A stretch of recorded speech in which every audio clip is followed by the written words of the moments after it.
Hello guys, good morning, welcome back to my mini blog. અને આપણે હોળીને રજાઓ પડી જ જશે એટલે રજાઓમાં મજા કરશું. તમને એવું લાગતેલું ને, પણ ના ભાઈ, મારે રજા નહીં. મારા ઘરનો આપી દીધું છે મને ભીતરો ભરવાનું કોમ.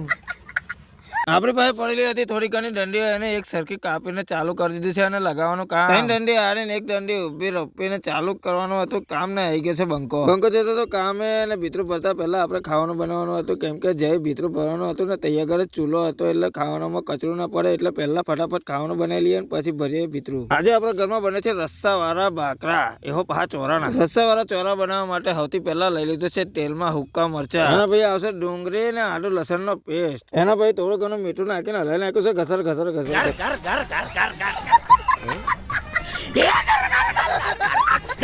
હું કશું પહેર્યું નહીં, લા તો મરચું મસાલો છે. થોડો ઘણો ડોયો હલાયા બાદ થોડું ઘણું મીઠું, થોડું ઘણું પાણી ને કેટલા બધા બાકરા નાખી દીશે. આપણા ઘરમાં પબ્લિક વધારે એટલે આટલું ખાવાનું તો જોવે. તને તમને સાચી વાત કહું ને, તાનમેથી હોંચ પત્તા પત્તા ડોનો હોય જોવાની મળે.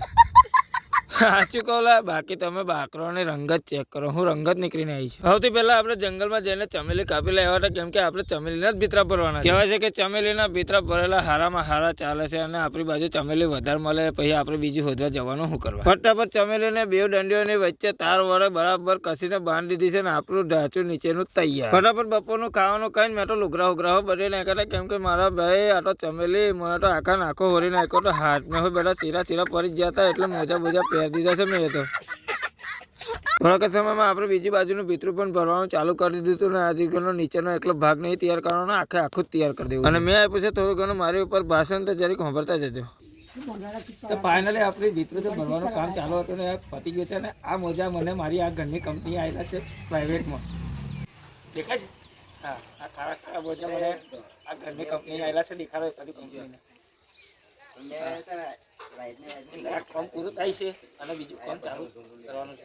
આગળ બન્યા રહેજો. એને પછી આપણે કામ ચાલુ કરવાનું હતું. આ જેટલી પણ ઉપર ચમેલી દેખાય છે ને એ બધી વેસ્ટેજ છે ને, એને કાપીને ફિનિશિંગ આપવાનું કામ. આ છે કાપ્યા પહેલાનું કામ, અને આ છે ફિનિશિંગ આપ્યા પછીનું કામ. જોવો તો ખરા મોટા ભાઈ, ફિનિશિંગ આપ્યા પછી કેટલું સુંદર દેખાય છે ભીતરું, અને આને લીપા બીપા પછી કેટલું મસ્ત દેખાશે. અને હજી સુધી કોના ઘરે ભીતરા હચવાયેલા છે મને કમેન્ટમાં બતાવજો. હવે મળશું આપણે બીજા વિડીયોમાં.